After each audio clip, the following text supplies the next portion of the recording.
hanya dengan Rp15.000 per bulan, Anda telah turut berpartisipasi dalam menyebarkan dakwah bersama Tarbiyah Sunnah. Barakallahu fikum. Taib, bismillahirrahmanirrahim. Assalamualaikum warahmatullahi wabarakatuh. Alhamdulillah, wassalatu wassalamu ala rasulillah Muhammad ibn Abdillah wa ala alihi wa ashabihi wa mawalah wa man tabi'ahum bi ihsanin ila yaumil qiyamah. Wa ba'd. Para pendengar radio Tarbiyah Sunnah Bandung di mana saja Anda berada, juga pendengar radio lain yang ikut gabung pada siaran kita pagi ini, para pemirsa TV manapun serta para netizen melalui akun manapun di mana saja Anda berada. Alhamdulillah, kembali ya kita berjumpa melanjutkan pembicaraan tentang surga. Pada hari Senin yang lalu kita sudah menjelaskan tentang pasar di surga. Nah, sekarang tema yang kita usung adalah berkumpulnya para ahli surga dan obrolan mereka ketika berkumpul. Ahli surga saling berkunjung satu sama lain. Berkumpul, mereka berkumpul dengan sanak saudara, anak dengan orang tua dengan anak, seseorang dengan kakaknya atau adiknya, dengan sahabat-sahabat dekatnya, dengan orang-orang yang dicintainya ketika di dunia. Dan mereka semuanya umpamanya masuk ke dalam surga. Sebab tak ada kebahagiaan tanpa adanya orang-orang terdekat di sekelilingnya di saat bahagia. Walaupun umpamanya seseorang terpenuhi seluruh kebutuhannya, makannya, minumnya, dan seterusnya, tempatnya yang indah, tanpa orang yang dikasihi, yang dicintai, yang dekat, tak ada kebahagiaan. Jangankan di akhirat. Di dunia saja seorang kepala rumah tangga sudah beristri, sudah beranak, anaknya gede, apalagi sudah bercucu gitu. Dia main-main sendiri. Dia umpamanya pergi ke tempat wisata sendirian. Atau umpamanya jalan-jalan di mall sendirian. Ceceleng-cengan sorangan. Itu lucu itu. Gak ada kesenangan, gak ada kebahagiaan, bahkan malu sendiri. Itu aki-aki jalan-jalan sendirian ngapain. Tapi beda halnya dengan berangkat kemanapun. Dengan istri tercinta, dengan anak-anak, dengan cucu, terasa kebahagiaan itu. Walaupun sifatnya, perbuatannya, kelakuannya ketika dengan cucu ya kayak anak kecil. Lari-larian, kejar-kejaran di mall, ciluk bakekok dan seterusnya. Tapi itu bahagia. Itu di dunia. Apalagi di akhirat. Di akhirat, para ahli surga saling berkumpul, berkunjung, berbicara, ngobrol. Dalam suasana hati yang sangat bahagia. Sikap, perilaku, bahasa yang santun. Tak ada iri, tak ada dengki, tak ada benci, tak ada perasaan-perasaan buruk seperti itu dengan sesamanya. Sebab di surga itu seluruh kedengkian, seluruh kebencian dicabut dulu oleh Allah. Allah berfirman di dalam Al-Quran, dalam surah Al-Hijr ayat 47. Kata Allah, wa naza'na ma fi sudurihim min ghillin ikhwanan ala sururin mutaqabilin. Kami cabut di dalam hati mereka perasaan dengki atau hasad atau iri kepada sesama. Kami cabut, kami hilangkan. Gak ada benci, gak ada cemburu, gak ada yang sejenis itu. ikhwanan ala sururi mutaqabilin. Mereka semua bersaudara. Mereka itu duduk di atas dipan-dipan sambil berhadap-hadapan dan kemudian mengobrol. Obrolannya ada yang berbicara tentang apa yang mereka alami dulu ketika di dunia. Kenapa bisa sampai masuk ke dalam surga? Amalan mana kira-kira dahulu yang memasukkan mereka ke dalam surga? Yang mengundang turunnya ampunan, maghfirah, rahmat, keridhaan Allah sehingga mereka Allah masukkan ke dalam surga. Itu diobrolkan. Seperti yang terungkap dalam surah Tur. Mulai ayat yang ke-25 Allah berfirman, wa aqbala ba'duhum ala ba'di yatasaalun. Qalu inna kunna qablu fi ahlina mushfiqin. Famanna Allahu alaina wa waqana 'adzabas samum. Inna kunna min qablu nad'uuh innahu huwal barrur rahim. Kata Allah Azza wa Jalla, mereka saling berhadapan satu sama lain, saling menyapa, saling bertanya. Berkata sebagian ahli surga, sesungguhnya dulu kami di tengah-tengah keluarga kami amat sangat takut.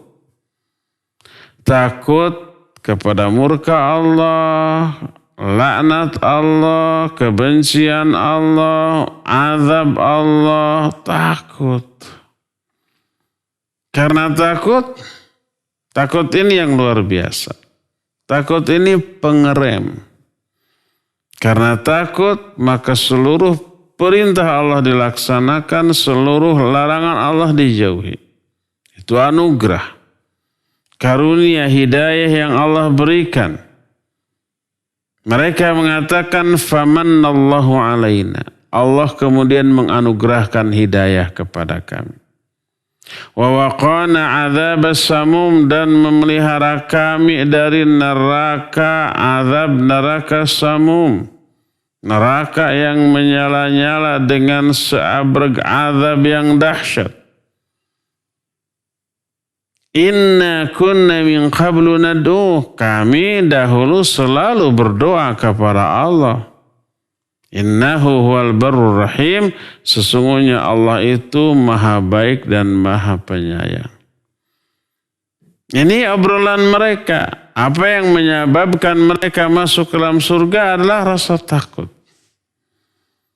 Sebab Allah menyatakan wa amma man khafa maqama rabbih wa nahan nafsa 'anil hawa fa innal jannata hiyal ma'wa. Adapun orang yang merasa takut kepada Allah, takut kepada saat ketika mereka berdiri di hadapan Allah. Sudah kebayang akhirat tuh kayak apa ngerinya. Tahu kengerian akhirat dari Quran, dari sunnah yang mereka pelajari. Wa nahan nafsa 'anil hawa, lalu mereka tahan diri mereka dari hawa nafsu. Hawa nafsu mendorong mereka mengejar dunia, enggak ditaati. Hawa nafsu mendorong mereka untuk lalai terhadap akhirat, enggak ditaati, kejar akhirat. Hawa nafsu mendorong mereka untuk pelit dengan hartanya karena ada hasutan dari syaitan. Asyaitanu ya'idukumul faqra wa ya'murukum bil fahsya. Syaitan itu menghasut kefakiran. Ketika kita akan infak, akan sedekah, kata syaitan, kamu fakir loh. Kamu miskin loh. Hartamu berkurang loh. Kebutuhanmu tidak akan tercukupi loh. Kamu gak bisa senang-senang lagi kalau uangmu itu kamu infakkan, kamu sedekahkan. Pokoknya dihasut. Kamu akan menderita kalau kamu infak.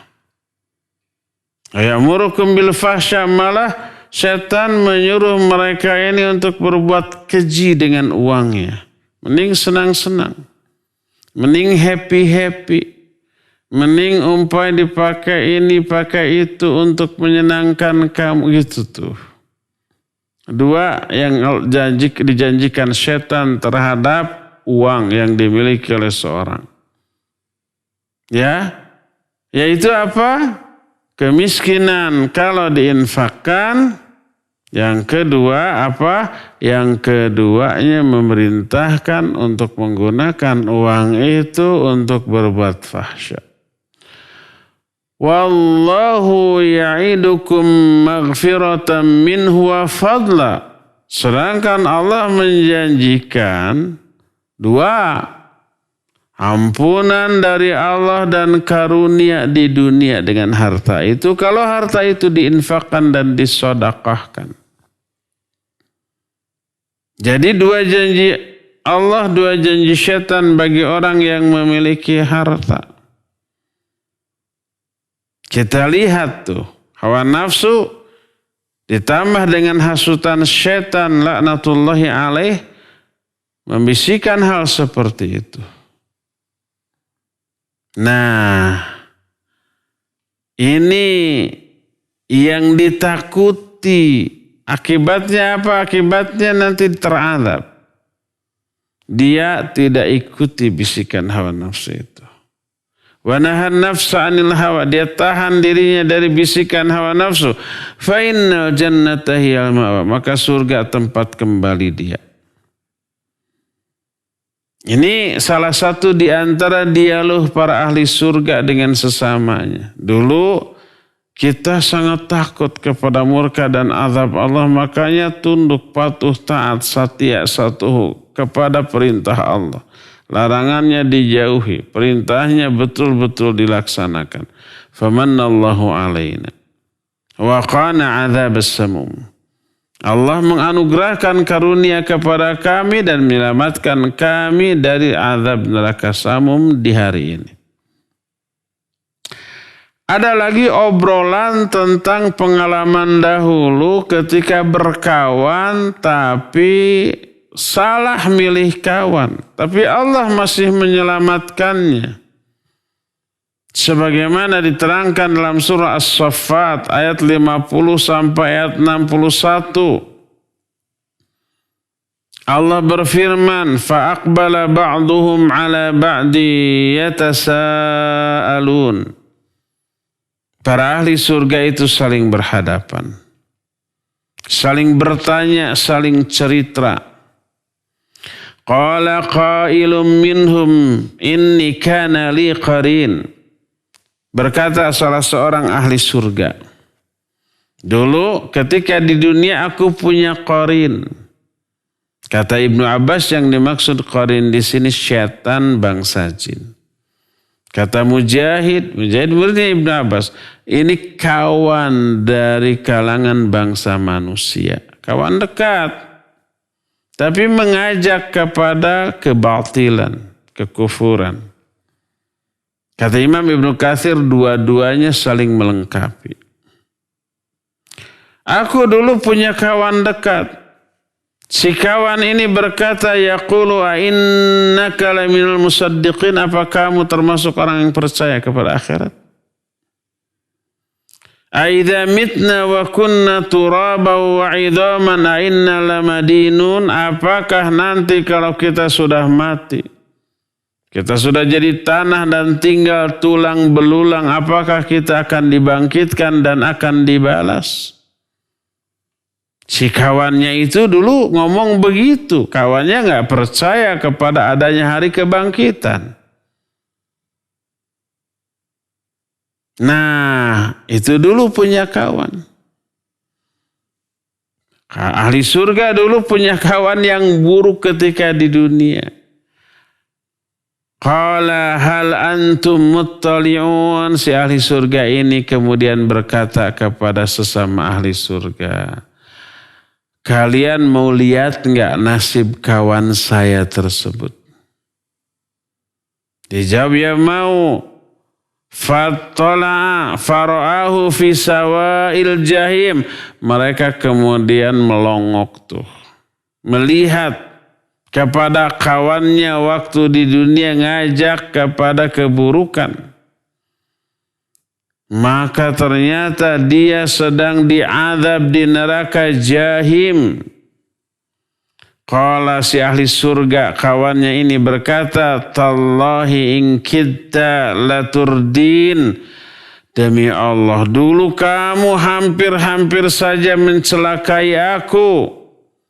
Walaula ni'matu rabbi lakuntu minal muhdharin, seandainya bukan karunia Allah pasti aku pun celaka seperti kamu. Aku dihadirkan di tengah azab seperti kamu. Alhamdulillah tidak. Karena tidak dituruti, itu tidak diikuti. Afaman nahnu bimayyitin, kata ahli surga, di tengah-tengah kebahagiaan, kenikmatan di surga, apa kita ini tidak akan mati di surga ini? Karena apa? Karena sayang, eman-eman, lebar kepada kenikmatan yang sedang dia reguk dan sedang dia rasakan. Dijawablah, tidak, kalian tidak akan mati. Illa mautanal ula wa ma nahnu bimu'adzabin, kecuali kematian yang pertama dulu ketika di dunia.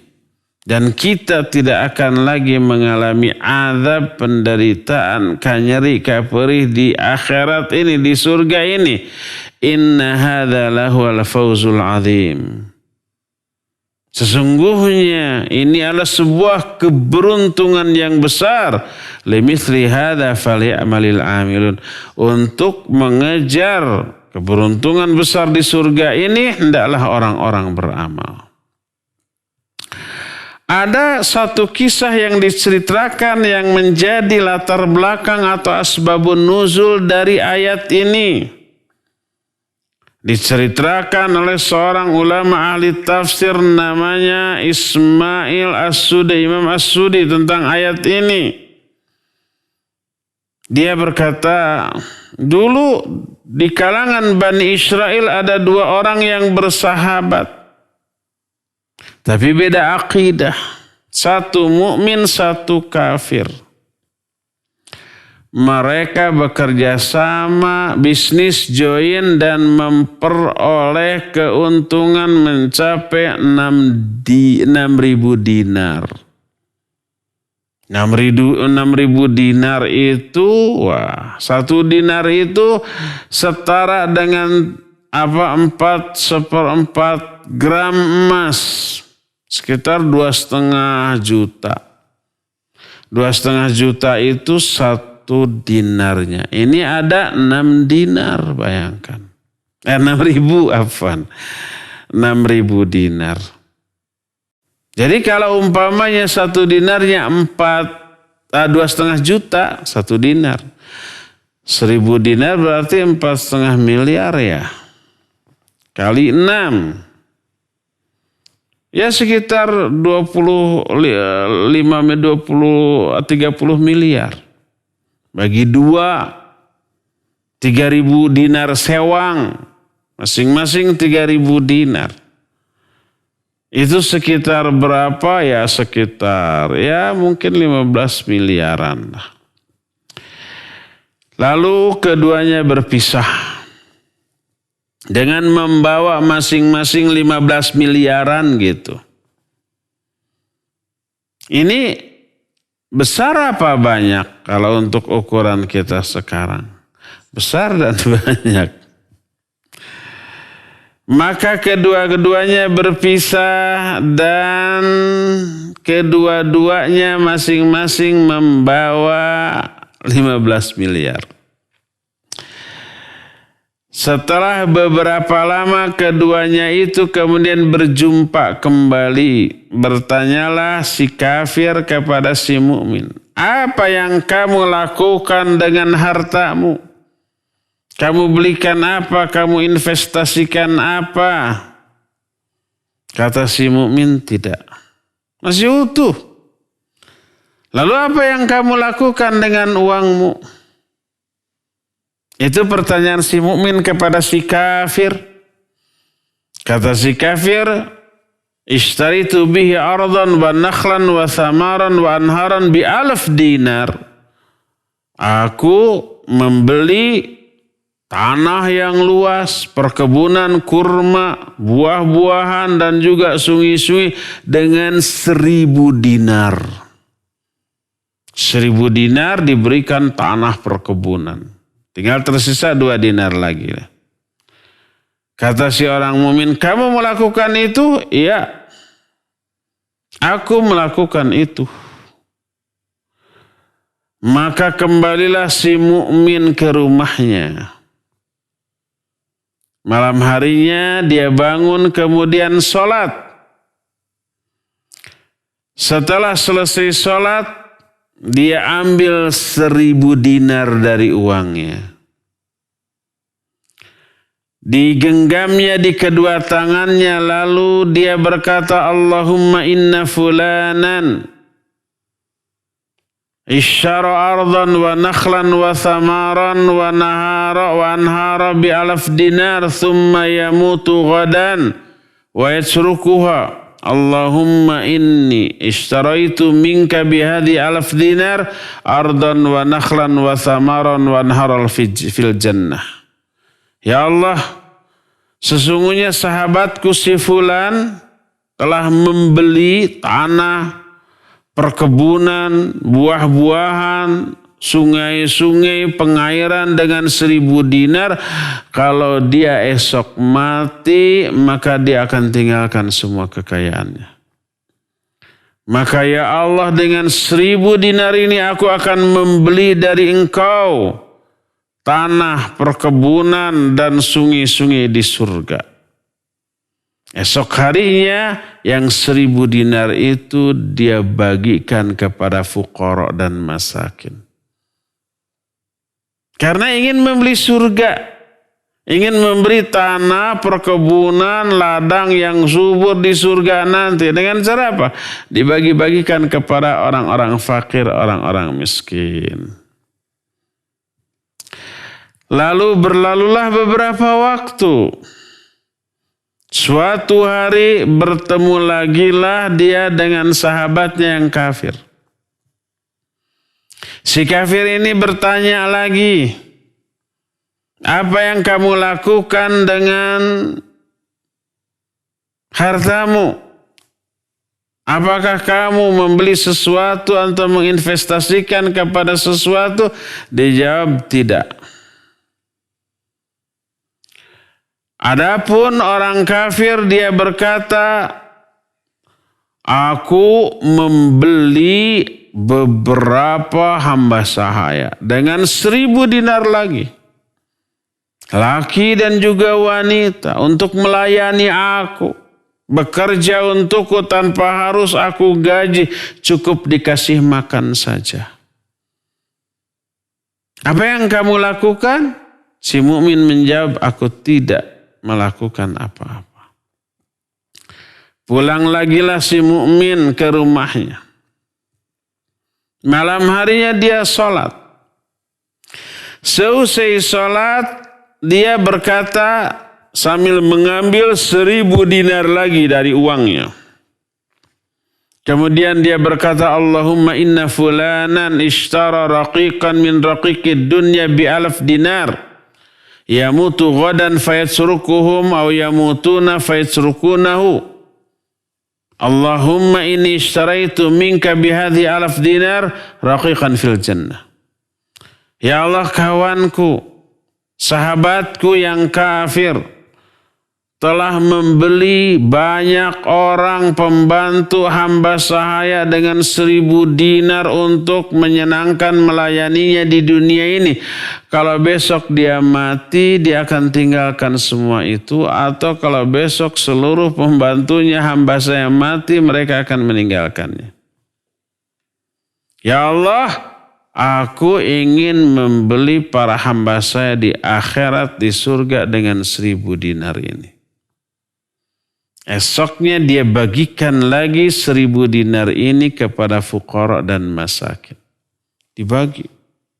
Habis. Setelah beberapa lama berjumpa lagi si mukmin dengan si kafir ini.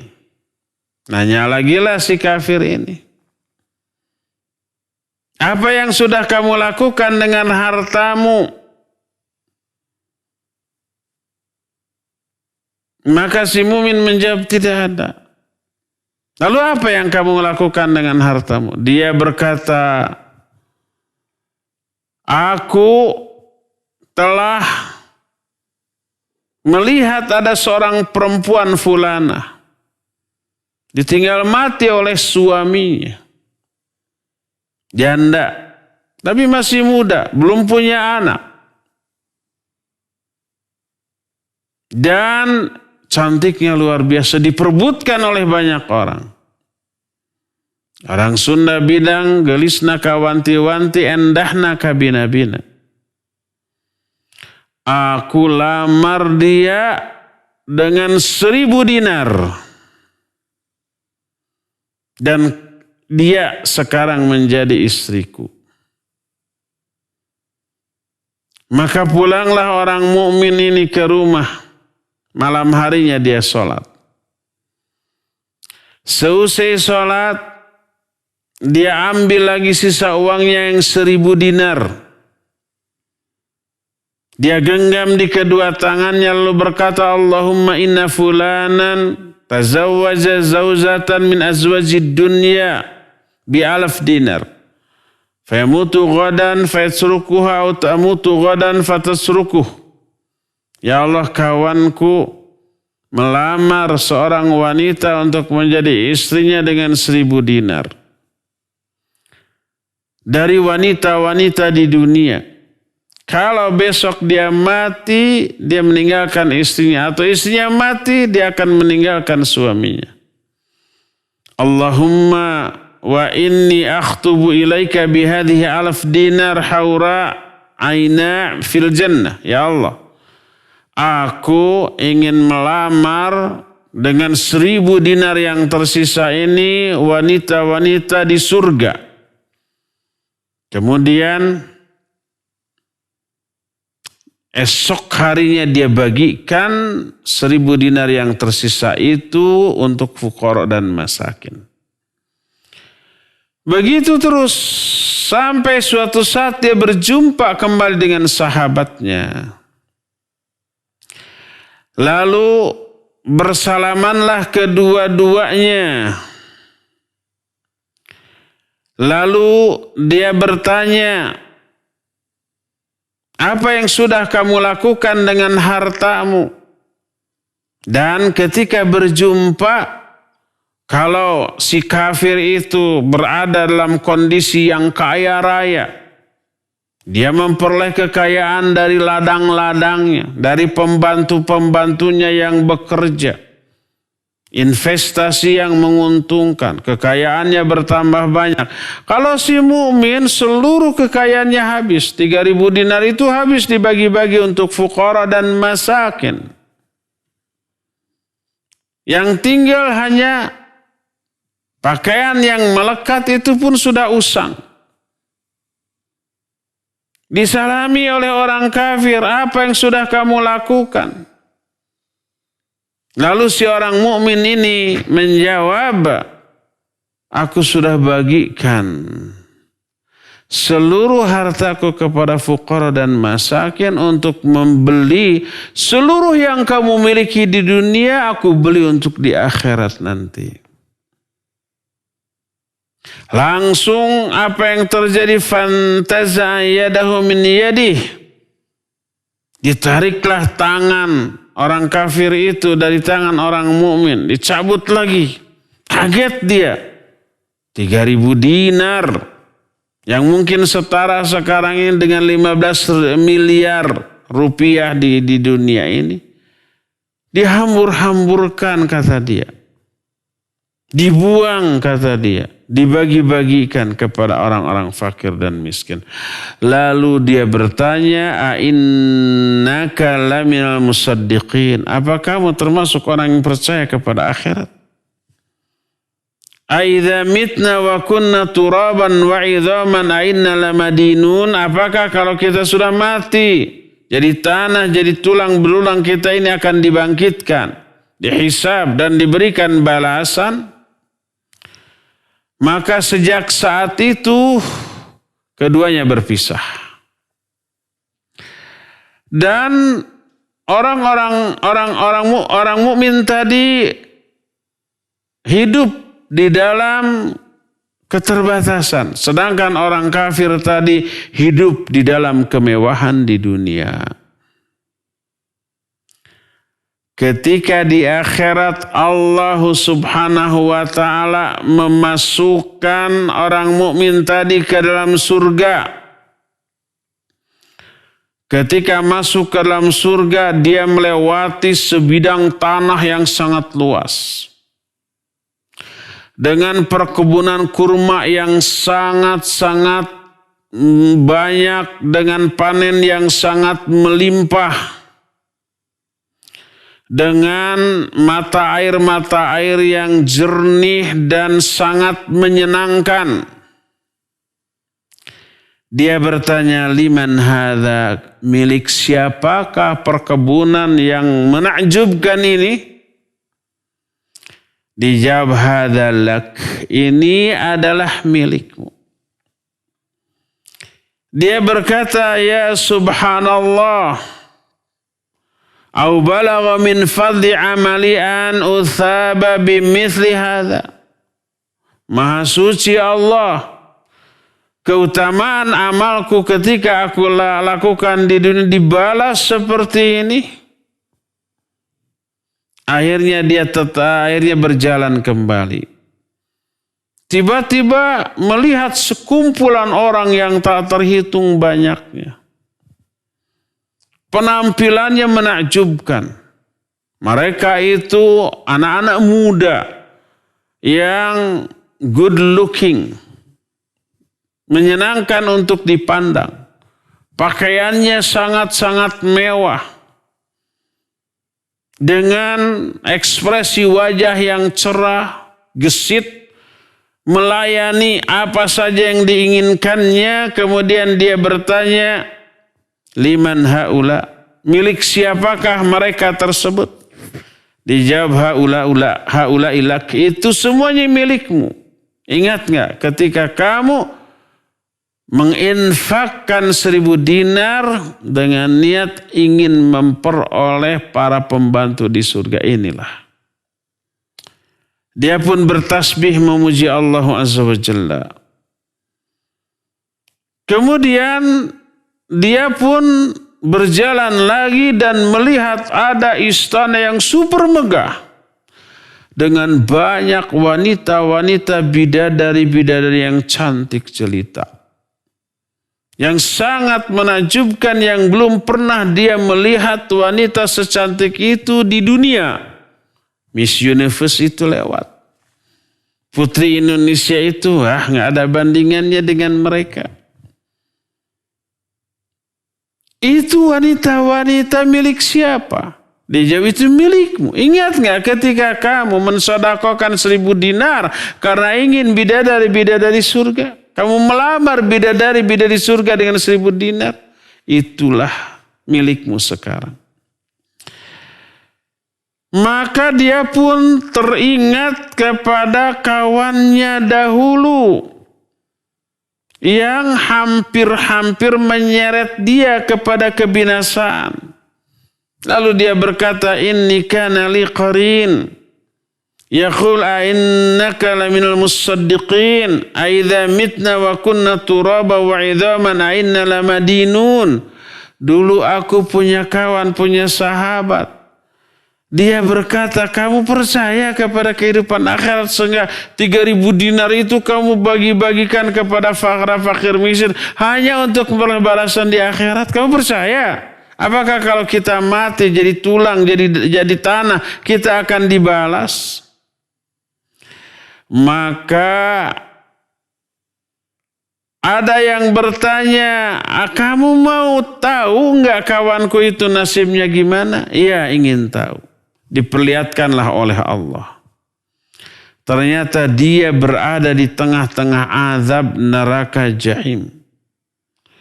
Ketika orang-orang mukmin tersebut melihat sahabatnya itu, dia teriak kaget sambil berkata, "Tallahi in kidta laturdin." Demi Allah, kamu hampir saja mencelakakan aku. Laula ni'matu rabbi lakuntu minal muhdharin. Seandainya bukan karunia Allah berupa hidayah, pasti aku pun akan diazab bersama kamu. Akhirnya orang itu bersyukur kepada Allah Azza wa Jalla. Ini salah satu gambaran tentang dialog ahli surga dengan sesamanya, menceritakan pengalaman ketika mereka masih hidup di dunia.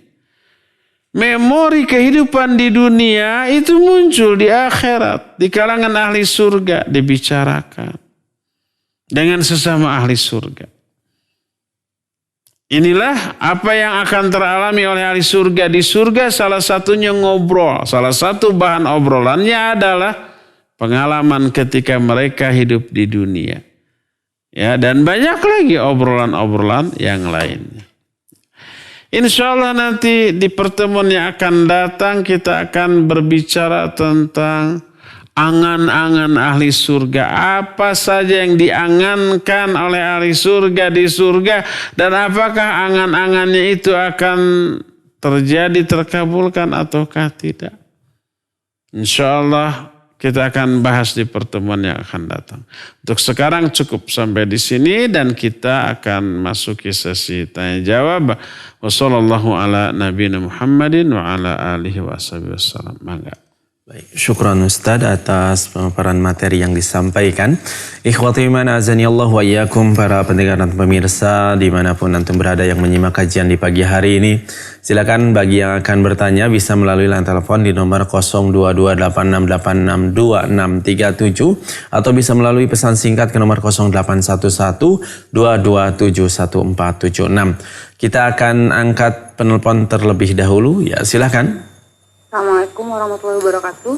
Waalaikumsalam warahmatullahi wabarakatuh. Dengan Ibu siapa di mana? Ini Mita di Marga Cinta. Ya, silakan. Assalamualaikum Ustaz. Waalaikumsalam. Ya, semoga Ustaz, keluarga dan tim selalu dalam lindungan Allah Subhanahu Wa Taala. Izin bertanya untuk awan dua tema. Jadi kalau semisal kita pernah ngomong kayak misalkan masak gitu, terus tadi masak keasinan, kayaknya mungkin pengen nikah gitu, atau misalkan kita pernah ke suatu tempat, restoran atau toko, terus awalnya kosong, terus tiba-tiba pas kita masuk tempatnya tiba-tiba ramai, terus kita ngomong bismillah, tadi sepi, tapi pas kita datang ramai. Apa hal tersebut itu termasuk tatoyur bukannya Ustadz? Ya. Ya, mohon jawabannya. Jazakallahu khair. Barakallahu fiik. Assalamualaikum warahmatullahi wabarakatuh. Ya, wa jazakillahu khairan fiki barakallahu. Waalaikumsalam warahmatullahi wabarakatuh. Kalau ada orang yang masak keasinan lalu dikatakan, oh kayaknya yang masaknya pengen nikah. Atau ada restoran tadinya sepi, pas kita ke sana tiba-tiba jadi rame, gitu ya. Oh itu apa dikatakan karena kita maka jadi rame, gitu. Apakah tatoyur atau tidak? Ya, Allahu a'lam bishawab. Pertama, dua kasus yang berbeda. Sebenarnya kalau ada orang yang masak keasinan, tidak ada keterkaitan dengan apa? Dengan ingin nikah atau tidak. Apalagi yang masaknya nenek-nenek. Yang masaknya nenek-nenek gitu ya keasinan. Mungkin pikun dia. Tadi sudah dikasih garam, dia lupa belum, akhirnya dikasih garam lagi. Ya, itu mitos saja. Itu heureuy. Karena ada asbabul wurud. Ada kisah yang melatar belakanginya. Dahulu itu gadis-gadis di desa itu pemalu. Kalau ditanya ingin nikah, nggak akan jawab. Ingin tapi malu untuk menjawab. Ya, makanya diem. Makanya diam. Makanya diamnya wanita adalah persetujuan. Neng mau nikah enggak? Ingin menjawab mau tapi malu diem. Maka kata Nabi SAW, wa idnuha somtuha. Persetujuan wanita tersebutlah diamnya. Kalau umpamanya enggak mau, dia akan menjawab enggak mau. Atau belum ingin nikah, atau ingin sekolah dulu, atau belum kepikiran. Tapi kalau mau menjawab mau, malu dia, makanya diam. Itu wanita zaman dahulu. Wanita zaman sekarang mah tuh, ya beda lagi. Masih baru lulus SMA, belum lulus juga mah saya pengen nikah. Ada yang begitu, banyak ya. Nah, dahulu ada kisah di Sunda, wallahu alam di daerah lain. Seorang wanita ini dilamar oleh seorang lelaki yang apa? Yang memang kasep ganteng, dia suka ingin. Akhirnya dilamar, dipanggil wanita ini, Neng mau tuh dinikah. Dia malu untuk mengatakan iya, akhirnya diem. Akhirnya si orang tuanya salah paham. Melihat putrinya ini diam, dia salah paham kayaknya belum mau tuh. Atau ngambak tuh si wanita ini. Tapi gak bisa protes karena malu. Akhirnya suruh ke dalam lagi, suruh siapkan makanan. Sebagai tanda protes, dia tambah garamnya tuh. Kesel tuh udah pengen nikah malah disalahpahami. Belum mau tuh kayaknya diem. Akhirnya keasinan. Orang tuanya, ayah ibunya kaget gak biasanya, Neng. Ditanya, Neng kenapa masak itu keasinan? Dijawab, udah tadi mau nikah malah digagalkan. Oh, jadi kalau keasinan itu protes ingin nikah. Sejak saat itu menyebar saja ungkapan kalau ada orang yang masak keasinan tandanya ingin nikah. Itu asbabul wurudnya tuh. Tanda protesnya itu diasinkan. Ingin nikah tapi orang tuanya gak paham, akhirnya begitu. Lalu menyebar ungkapan itu. Tapi ungkapan ini tidak mewakili semua yang keasinan itu kemudian dianggap ingin nikah. Tidak. Ya, ini yang pertama. Yang kedua, kalau umpamanya suatu tempat tadinya sepi, pas kita datang jadi rame. Lalu secara bergurau atau mungkin sungguh-sungguh dikatakan karena kita maka ini jadi rame. Boleh enggak? Tidak boleh. Karena menunjukkan ujub, seolah-olah dirinya yang menjadi penyebab tempat itu jadi rame. Padahal nggak ada hubungan, kecuali ada alasan yang realistis, umpamanya dia public figure, artis kayak pemimpin suatu ormas besar, orang terkenal. Jadi pas dia masuk orang-orang ingin ke sana juga, ingin tahu apa yang kita makan di restoran itu, ingin berfoto bersama umpamanya. Jadi penuh. Jadi rame, padahal mereka itu tidak mau makan ke sana. Kalau ada alasan yang rasional, yang realistis seperti itu, ya boleh. Itu memang realita. Karena kita ini jadi rame. Pernah nggak seorang artis zaman dahulu mau masuk mal di Bandung, diusir oleh satpam? Tapi baik-baik. Maaf Mbak, jangan ke sini. Karena apa? Begitu orang-orang tua artis itu, orang-orang brok memenuhi mall itu. Sekedar ingin apa? Ingin selfie, ingin berfoto bersama, ingin melihat, ingin nyabak dan seterusnya. Bukan untuk belanja. Akhirnya dimohon oleh security di sana untuk pergi dari sana secara baik-baik. Ya, itu realita. Kalau memang realitanya demikian, ya boleh kita berkata karena kita ini jadi rame aja begini. Kalau kitanya public figure. Tapi kalau kitanya bukan siapa-siapa, nggak dikenal orang. Datang ke suatu tempat kemudian tiba-tiba rame, mungkin kebetulan ramenya. Pas kita datang habis duhur gitu, pertama kali, setelah itu orang-orang juga ke sana karena memang jamnya makan, jadi aja rame. Bukan karena kita, hanya kebetulan saja waktunya bertepatan dengan kedatangan kita ke sana. Jadi kalau kita mengatakan tuh karena kita jadi ramai itu ujub, maka tidak boleh ya.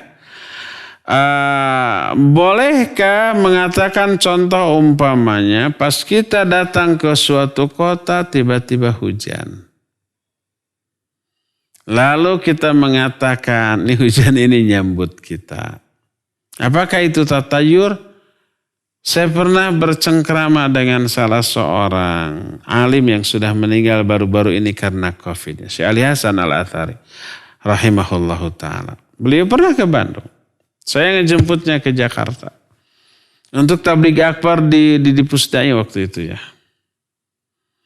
Pas sampai di Pasteur berhenti hujan.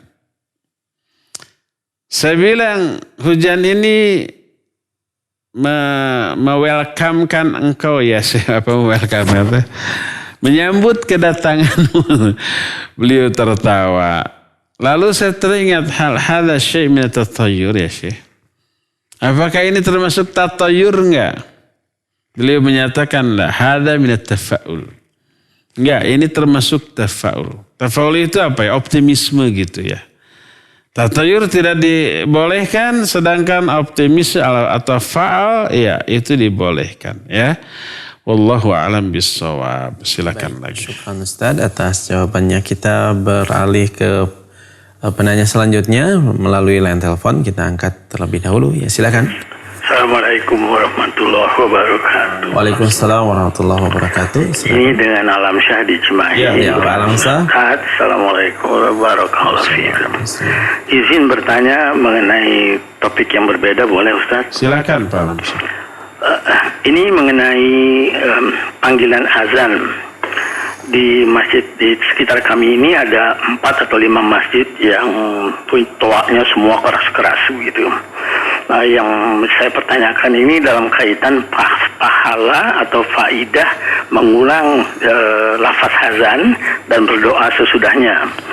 Nah, yang pertama khususnya salah satu yang paling dekat, yang paling keras suaranya, apalagi kalau subuh itu Ustaz, itu 5-6 menit lebih dahulu daripada yang terdaftar di petunjuk, dan juga saya bandingkan dengan di Radio Roja azannya, Radio Tarbiyah Sunnah itu, dia yang paling dulu, yang paling keras, sementara semua orang masih diam. Nah, sikap apa yang saya harus ambil dalam kaitan mengulang lafaz azan dan mana yang harus dijawab gitu Pak ya? Iya. Baik. Sudah itu Pak? saja Bapak? Iya, aja begitulah saya. Iya, Waalaikumsalam warahmatullahi Ya, wabarakatuh. fika barakallah. Waalaikumsalam warahmatullahi wabarakatuh. Ya, Pak Alam Syah. Pak Alam Syah, barakallahu fika wa syafakallah la ba'sa tahur insyaallah ya. Pak Alam Syah beberapa kali telepon saya ke WA nomor itu. Yang nomor itu tuh kalau nggak dibuka, itu nggak masuk. Entah settingannya entah apa ya. Begitu dibuka langsung pada masuk WA, miss call gitu. Jadi kalau ada miss call ke sana nggak ada bunyi. Ada. Makanya tidak angkat, tidak terjawab. Apa yang dialami oleh Pak Alam Syah dialami oleh kita semua. Ketika waktu azan tiba, ada banyak masjid mengumandangkan azan terdengar oleh kita semuanya. Ada lebih dari 3, 4 atau 5 azan dari 5 masjid yang semuanya terdengar. Azan mana yang harus kita jawab? Pertanyaan ini pernah diajukan ke para ulama. Di antara kepada Syekh Muhammad bin Shalih Al-Utsaimin rahimahullahu ta'ala. Beliau menjawab. Berdasarkan ayat fattaqullaha mastata'tum. Bertakwalah kalian kepada Allah sesuai dengan kemampuan kalian. Jadi kalau kita mampu menjawab seluruh azan yang terdengar, jawab. Apalagi dipastikan tidak akan persis berbarengan. Di waktu yang sama ya, pasti ada perbedaan beberapa detik. Yang di sini sudah baru Allahu Akbar, yang di sana sudah hayya 'alas shalah, sudah hayya 'alal falah. Sehingga ketika menjawabnya pun kita tidak harus di waktu yang bersamaan sehingga bingung, enggak. Jawablah semampu kita. Kalau kita mampu menjawab semuanya, jawab semuanya. Yang di sana sudah hayya 'alal falah, kita jawab hayya 'alal falah. Di sini baru asyhadu anna Muhammadar Rasulullah, kita jawab asyhadu anna Muhammadar Rasulullah. Begitulah. Yang di sana sudah umpamanya la ilaha illallah, kita jawab la ilaha illallah, kemudian kita berdoa dengan doa setelah azan. Shalawat dulu kepada Nabi alaihi salatu wassalam, lalu berdoa dengan doa setelah azan. Jadi kalau kita mampu menjawab seluruhnya, jawab seluruhnya. Kalau kita mampu bersolawat dan berdoa seusai azan, seluruhnya kita lakukan seluruhnya. Ada 5 azan, kita berdoa 5 kali doa seusai azan dan bersolat 5 kali seusai azan. Iya, kalau kita mampu. Kalau terlalu ciwuh, rempong, riwuh gitu ya, hanya mampu menjawab 3 di antaranya, silakan jawab 3 di antaranya. Saya mah punya penyakit tertentu yang nggak bisa fokus kalau kebanyak, hanya 1 saja. Silakan jawab yang 1 saja. Jadi fattaqullaha mastata'tum. Bertakwalah kalian kepada Allah semampu kalian. Sehingga azan yang harus dijawab tidak didasarkan kepada mana yang lebih dahulu. Tidak didasarkan kepada mana yang lebih dekat. Tidak didasarkan kepada masjid mana yang kita akan datangi. Enggak. Tapi seluruh azan yang kita dengar, kalau kita mampu jawab semuanya, jawab semuanya. Kalau hanya mampu menjawab sebagian, silakan jawab sebagian sesuai dengan kemampuan kita. Kalau kita hanya mampu menjawab 1 azan saja, maka silakan jawab 1 azan, karena itulah kemampuan kita ya. Demikian Pak Alamsyah, wallahu a'lam bissawab. Silakan. Syukran Ustaz atas jawabannya. Kita beralih ke penanya melalui pesan singkat terlebih dahulu. Ustaz, saya Miko dari Gombong Kebumen. Izin bertanya. Apabila kita punya harta terus diinfakkan di jalan Allah dengan tujuan ingin memiliki seperti yang dicerita tadi, apakah tidak cemburu anak istri kita yang semoga di surga juga, Ustaz? Seperti itu. Silakan Ustaz. Barakallahu fiik. Mungkin di dunia ada kecemburuan itu, mungkin. Sebodoh amat. Tapi kalau di akhirat, istri kita masuk surga, anak kita masuk surga, nggak ada lagi cemburu. Allah menyatakan wa naza'na ma fi sudurihim min ghillin.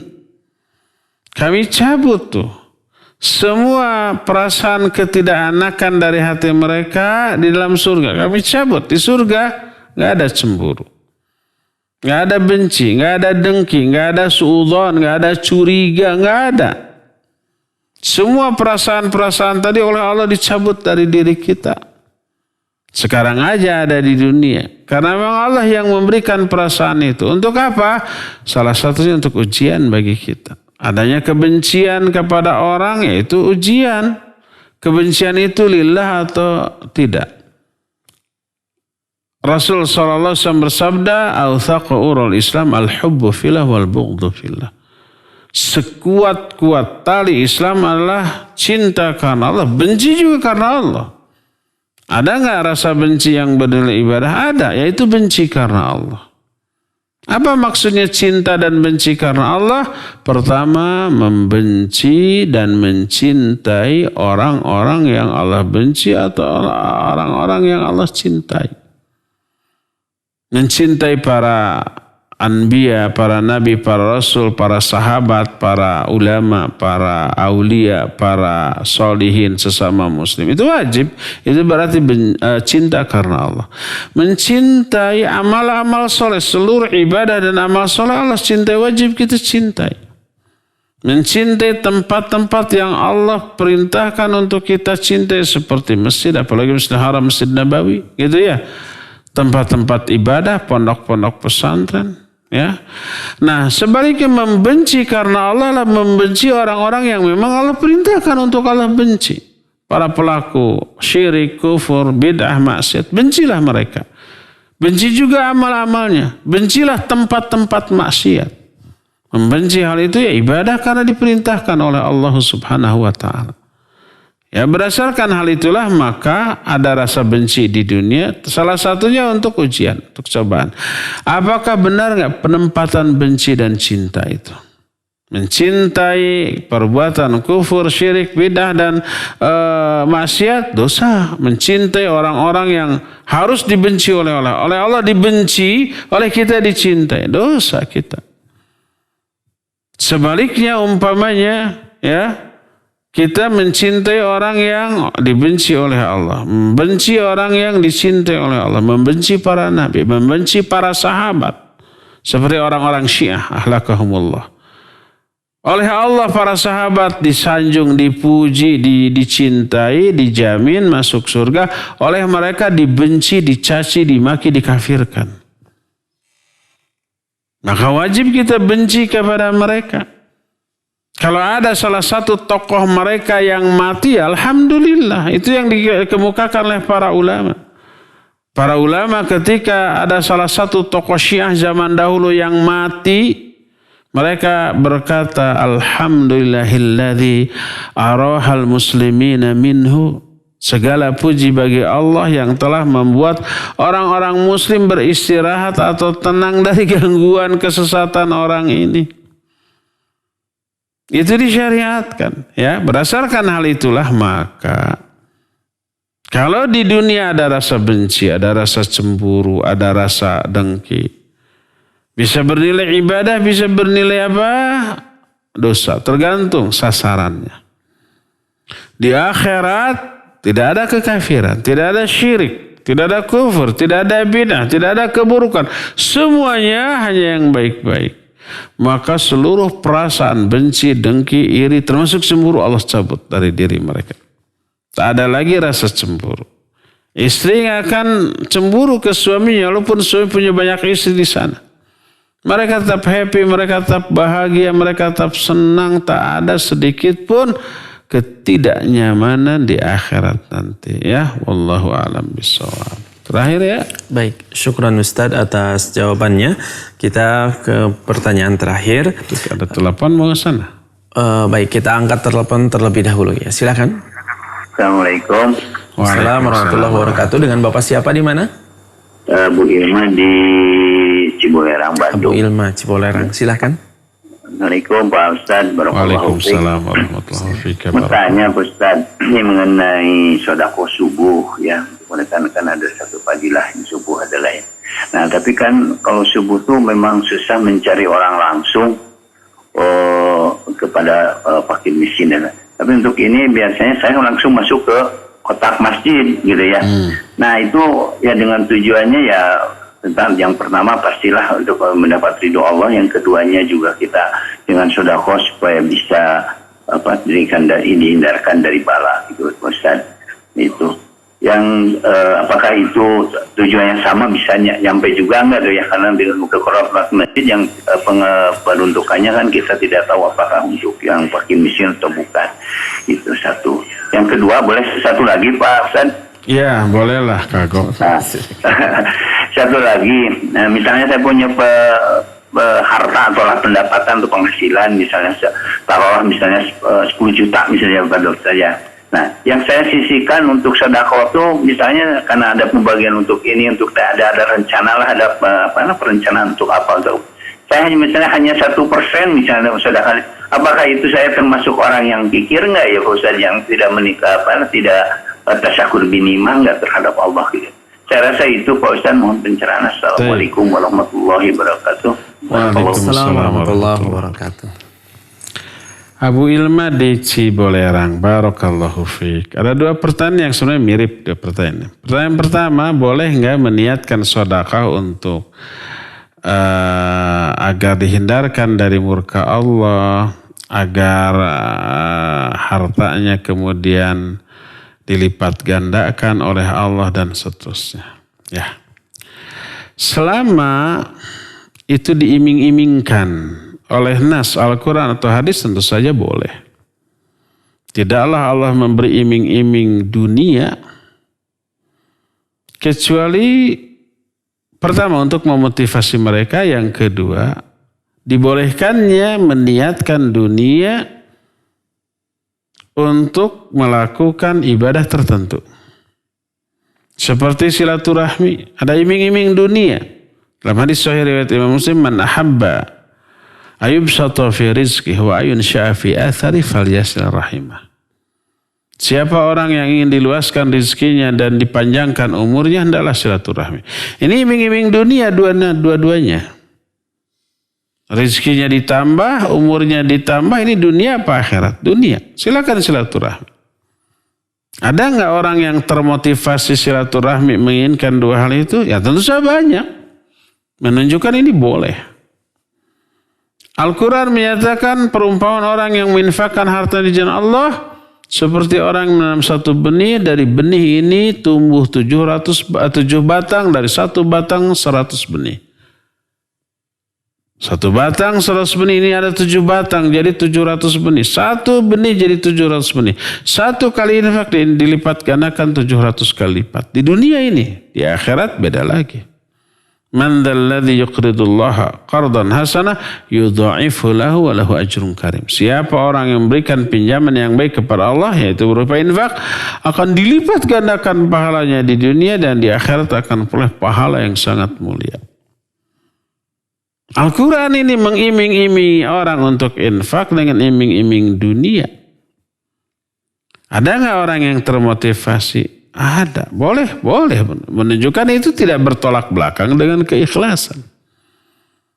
Inna sadaqat tutfi'u ghadab ar-Rahman. Sedekah itu bisa memadamkan kemurkaan Allah.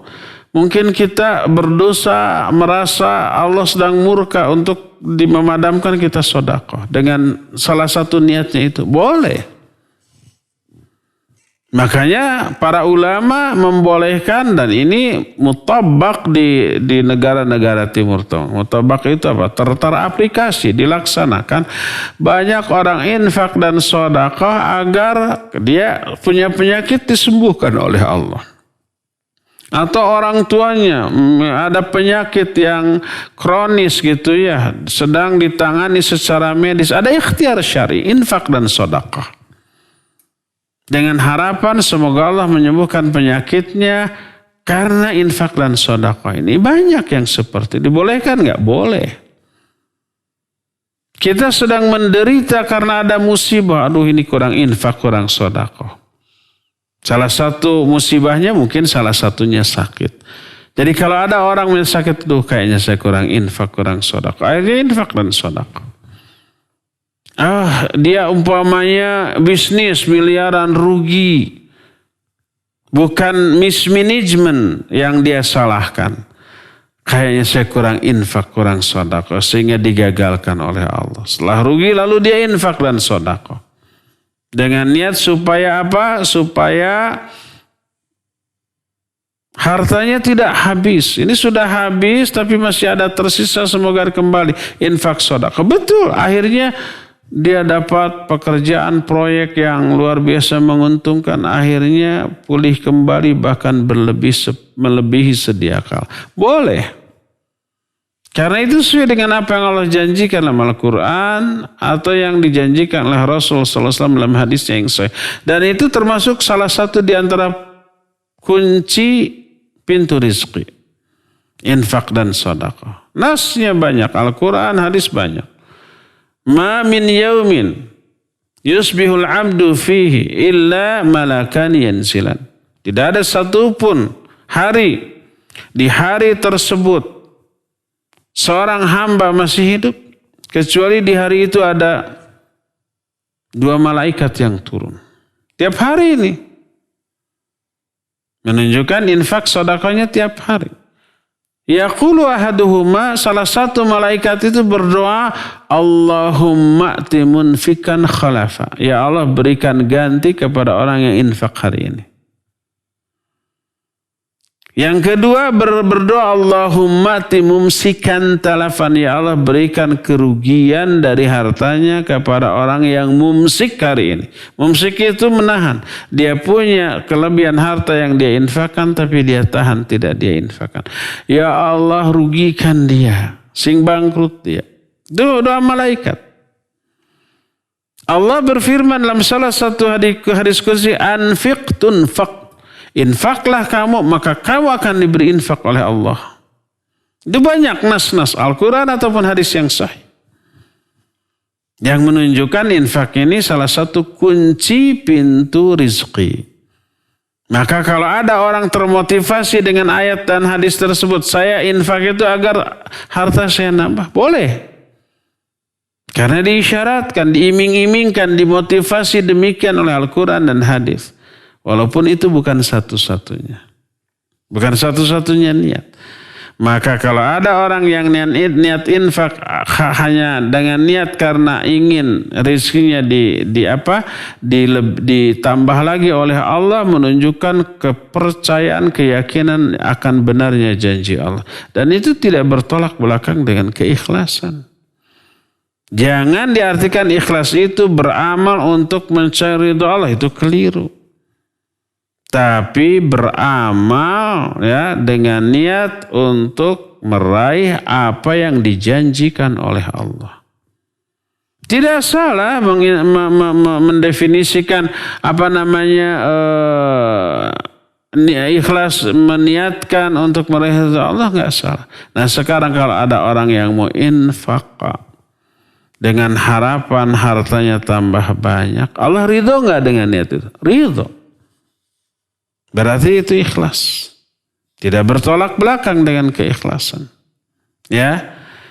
Nah, nyambung ke pertanyaan kedua, kalau umpamanya hartanya 10 juta kemudian kita budgetkan, kita anggarkan 1% dari 10 juta. 1% dari 10 juta berapa? 100 ribunya. Pelit ya. Lihat surah Muhammad ayat yang terakhir. Ha antum haulai tud'auna litunfiqu fi sabilillah. Faminhum man yabkhal. Faman yabkhal fa innama yabkhalu an nafsihi. Kalian ini ialah orang-orang yang diseru, diajak untuk infak di jalan Allah. Diseru. Ha antum haulai tunfiquna litunfiqu fi sabilillah. Tud'auna litunfiqu fi sabilillah. Faminkum man yabkhal. Di antara kalian ada yang bakhil. Ada tuh. Bahkan ini yang terbanyak. Wa may yabkhal fa innama yabkhalu an nafsihi. Siapa yang bakhil, kerugian dari bakhilnya itu untuk dirinya sendiri. Ruginya apa? Pertama, hartanya nggak berkembang. Kedua, didoakan bangkrut oleh malaikat di hari itu. Makanya kemanapun kita pergi, masukkan uang yang kita niatkan nanti untuk infak, mencari kesempatan untuk infak, sedekah, cari fakir, cari miskin, cari orang yang betul-betul kira-kira membutuhkan. Niatkan, anggarkan gitu. Kita umpamanya jogging, lari jauh, masukkan uang. Bukan untuk mencari tukang bandros atau bala-bala di jalan. Siapa tahu ada yang membutuhkan. Kalau umpamanya ternyata nggak ketemu orang, semua yang ditemui orang-orang kaya pakai mobil, pakai motor bagus, kemudian pulang ke rumah dalam keadaan utuh, minimal dengan niatnya itu saja sudah dipahalai oleh Allah Azza wa Jalla. Kita pergi dari rumah, mau bekerja, mau kuliah, mau apa, masukkan uang, dianggarkan, ini disiapkan kalau ada orang yang memang harus dibantu. Begitulah ya. Maka insya Allah akan terkena doa malaikat di hari itu. Allahumma ati munfikan khalafa. Ya Allah berikan ganti kepada orang infak di hari ini. Ya, tapi cukup sampai di sini saja. Insya Allah kita akan jumpa kembali di hari Senin yang akan datang. Subhanakallahumma bihamdik. Asyhadu an la ilaha illa anta. Astaghfiruka wa atubu ilaik. Walhamdulillah rabbil alamin. Wassalamualaikum warahmatullahi wabarakatuh.